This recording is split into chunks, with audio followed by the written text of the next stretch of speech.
Yung hininga ko, pati yung hininga ko, maririnig, di ba? O yan. Di ba? Kay Crisette yan, huy. Dito kasi, Bumalik ko na sa kanya. eto, makakapag-derive ka ng mga formula. Pero bago ka makapag-derive ng formula, kailangan malaman mo na tong mga formula na to. Ganun kasi yun eh. Yung mga formula is i-relate mo to each other. I-relate mo sila to each other. Ganon. So, una, no, mga... Di tuloy kita eh, ang putek. Oh. Kaya saan na yung iba? Ay, wala ako. Wait. Wala ako dyan nung ano. Relationship. Ay, volume pala. Wait, ang putek. Oh, mga volume relationship. May alam ka bang mga volume relationship? Void ratio. Ay, ikaw nga mag-video, di ba? Oh, may mga alam ka mga volume relationship? Wala. Magsalita ka, baliw ang putik ka na yun. Sign language ang putik, pipi ka pa. Tanga, maririnig kasi ako dito. Dapat Okay ikaw lang na yun, nagsasalita. tanga. Tanga, magbibideo ka pagkatapos halo-halo narinig. Family friendly yan, ha? Kahit Tapos ipopost magmumura mo ka. sa YouTube. Oo. Okay. Bago kang ba, ano ka Okay. doon, ma-report ko. O yan.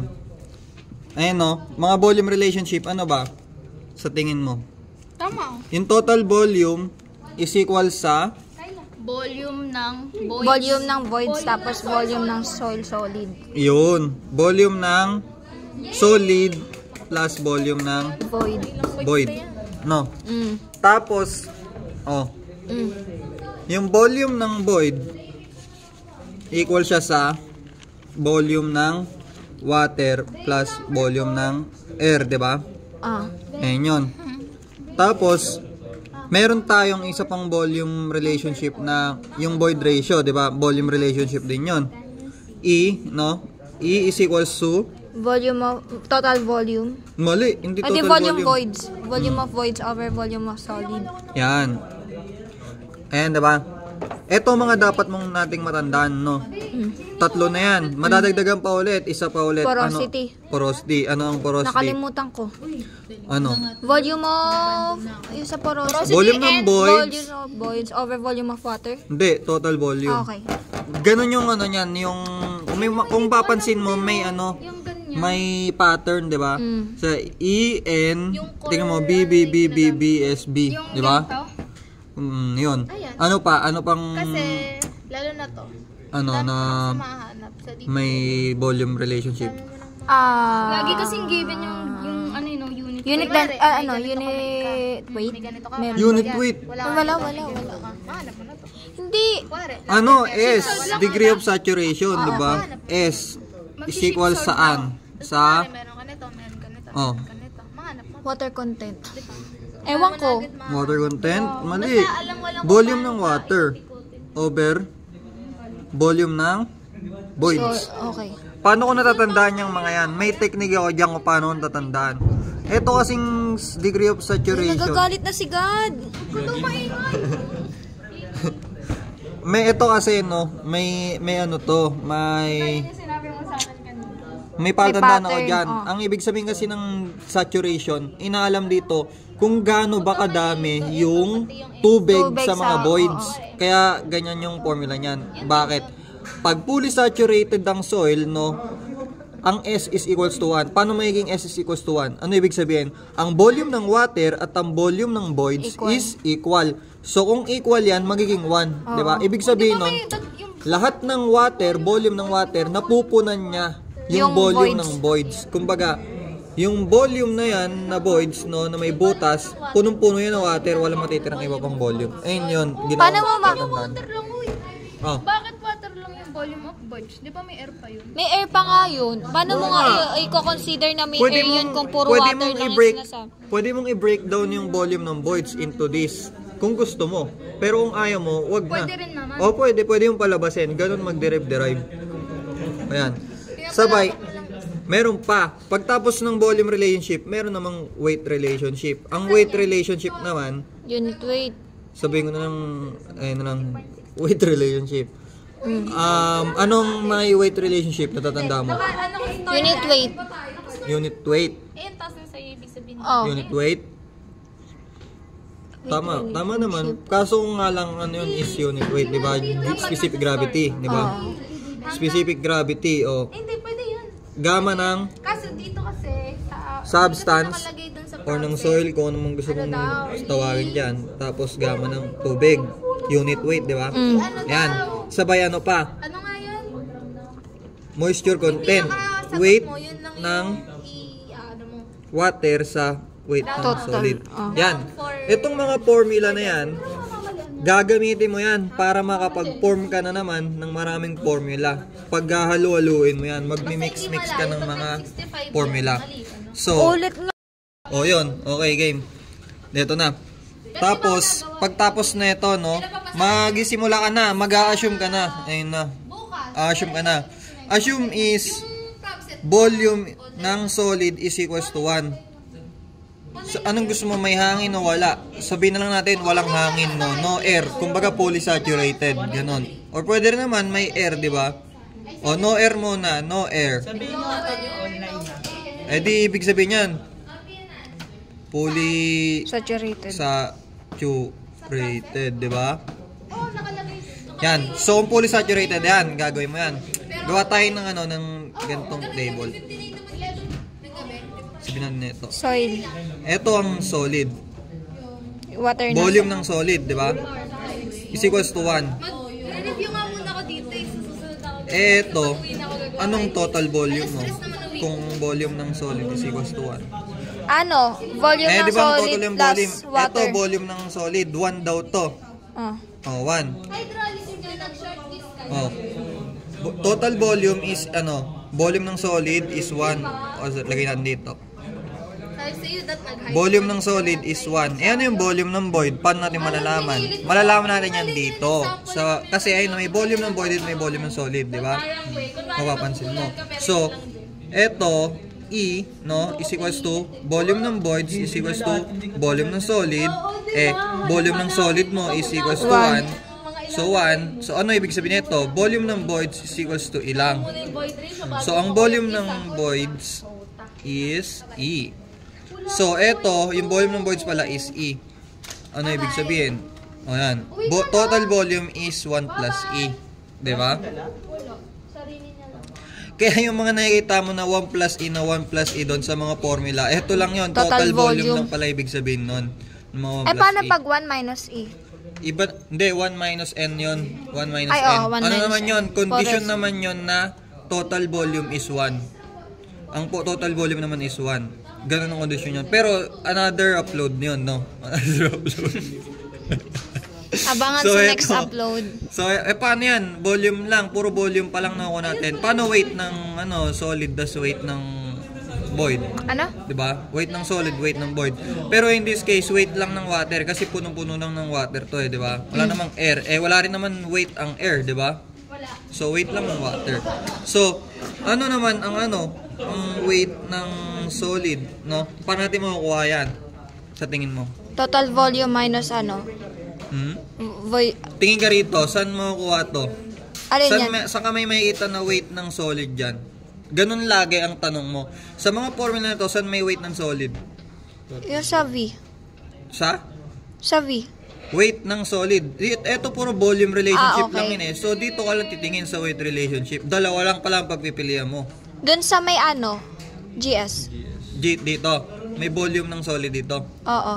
Ay, may weight ng solid dito. Oo. Tama. Dito rin naman may weight ng solid, di ba? Pwede. Kaso, tama to. Tama yung una mong hula. No? Kasi walang Tama air. yan. Pero gano'n naman talaga eh. Mag-try ka lang na mag-try, di ba? Ula-ula lang, di ba? Para hanggang mag-arrive ka sa tama. So, yun. Dito makukuha mo yung weight ng solid, no? Dito. So, GS is equals to gamma. Ano ba ang gamma ulit? Gamma is Unit weight. weight over volume, di ba? Weight over volume, no? So, pag gamma ng solid, no? Pag gamma ng soil, kung ano man gusto mong tawagin yan, ano yan?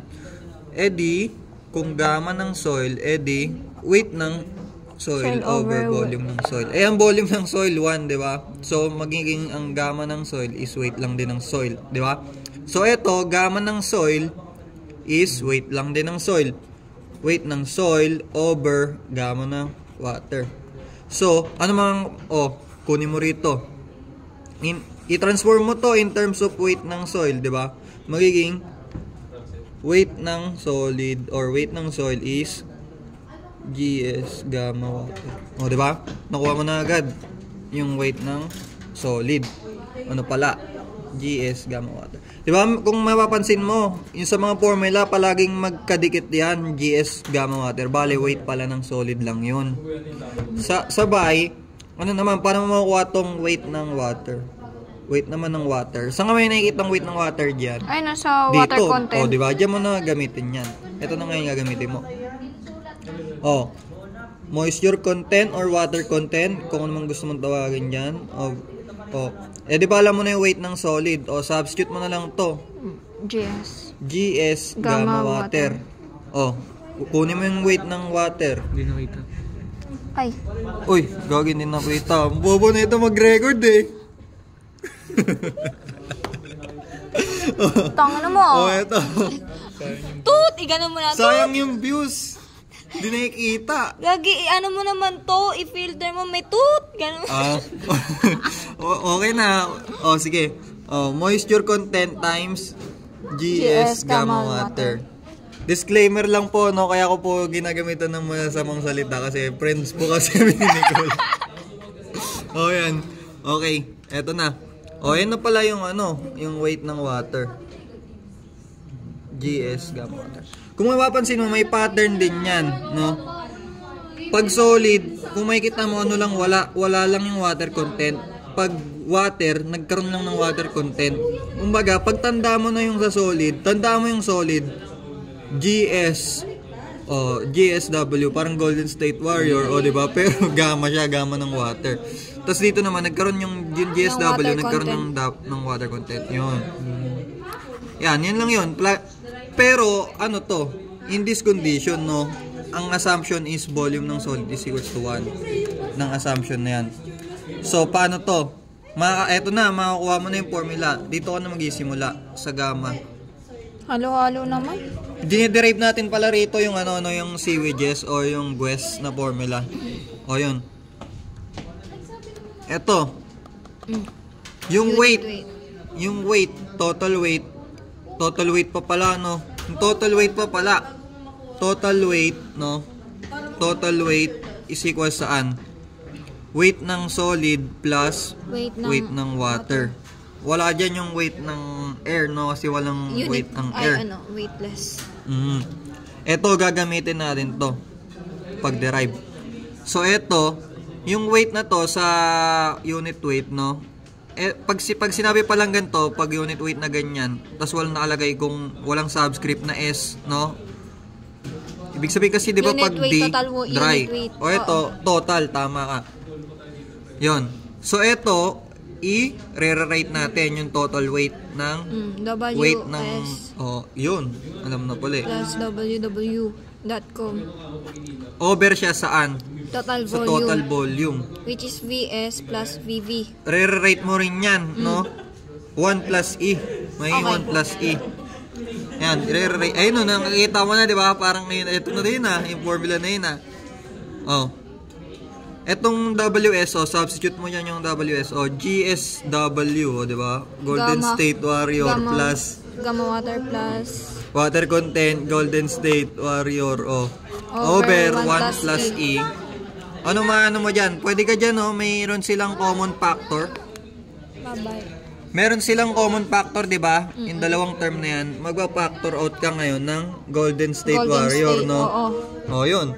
So, gamma is equals to, matitira dito, wag pinactor out mo, 1, di ba? 1 plus dito, matitira? Yung water content. Tapos, GSW. 1 plus E. Ayun yun, nag-derive na natin, di ba? Ito yung isang formula eh. ang galing! Ang lupit. Galing! Yan. Tapos, yun? Paano mapupunta dito yung GWES, no? Paano mapupunta dito yung GWES? Wait lang. Yung paano W. Yung GWES? Yung W. Pero sige, eto pa. Meron pa. Paano pag dry unit weight? Paano pag dry unit weight? Di ba pag dry, pag dry unit weight, Walang water. yun, tama. Wala siyang Water tubig. content. So, oo. walang bigat yung water. Ano lang matitira? Solid. Weight lang ng solid. So, ito lang pala yung nasa taas, no? GSW over Tapos volume. total volume na 1 plus E. 1 plus E. Oh, kung mapapansin mo, meron na naman, no? Galing! Lupit. O, yan. O, tapos, etong unit weight, total unit weight, at unit weight ng dry, pwede mo rin na naman i-relate yan. Oo. Marerelate mo na yung naman moist, yan. unity. Oo, Marerelate mo na naman yan. Tingnan mo, paano mo marerelate? Kung mapapansin mo, yung GSW over 1 plus E is equal siya sa unit weight. dry unit weight. Dito may makikita ka, GSW over 1 plus E. Pwede mo yan i-edit, i-rewrite na dry unit weight na lang yan. Ito natin lagay. So, eto, no? Eto, ayan, ayan, no? Magiging dry unit weight yan kasi nga equal siya, no? Ilalabas mo yung 1 plus W. So, total unit weight is equals to 1 plus W, no, nakaparenthesis yan, times dry unit weight. Ayun na yun, nangyari. So, anong gagawin mo? Ayun na, may relationship ka na ng dry unit weight at ng total unit weight. O, pwede mong gawin ganito yan, di ba? 1 plus W. Ayun, no, may isa na namang formula, di ba? O, ganun lang yun. Ang lupit. Galing! O, paano naman? Yung sewages nga, ayun na yung nandito eh, pinaka-pinunta natin, no? Sewages, dito ka lang mag-focus dito sa may saturation degree of saturation, no? S is equals to, di ba alam natin to? Volume ng water. Ano ba volume ng water? Ayan, no? Ano? Asan ang volume ng water? Volume ng water is equals to what? Total weight. Ano? Ano yun? Sa unit weight ng water, makukuha mo yun. Ano bang unit weight ng water? Weight ng water, di ba? Over volume ng water. Diyan mo makukuha yung volume ng water, di ba? Isolate mo yung volume ng water dito. Volume ng water is equals to weight ng water over gamma ng tubig. Di ba? Ano ba itong weight ng water na yan? Di ba meron tayo niyan? Ayun, no? Equals to sa water content times GS gamma W. Di ba? Over gamma W. Kung papansin mo, mayroon ka rito maka-cancel out yung gamma water. So, ang volume ng water pala is ano lang? WGS. Moisture content GS, di ba? Ayun ang volume ng water. Oh, may napapansin ka na? Oo. Ayun na Tapos yung sewages, VW is equals to oh, yan. Oh, ayun na. Ito, yung volume ng Uy, shit, mali. Volume ng water over volume ng voids. Equal san, volume ng water, yung volume of WGS voids. over volume ng voids may is ano E. Volume ng voids, asan na yun? Ayun, no? O yun, ang volume ng voids is E, di ba? O, yun, no? O, Tataas. sulat mo ng ganito. SE. Ayun na yun, no? Tapos transpose Sewages, mo. Sewages. Hindi ko nakita. Ngayon na. Nakailang formula tayo nagawa? 1, 2, 3, 4. Apat na formula pag pinagalo-halo mo to. Max and minimum. Kaya nga theoretical eh. Ayun yun. Inire-relate niya. Kung gaano ba kapareha masyado. Ayun yun. Naka-mention ka na, Jed. Nandito yung pangalan mo, pre. Naka-shoutout ka na.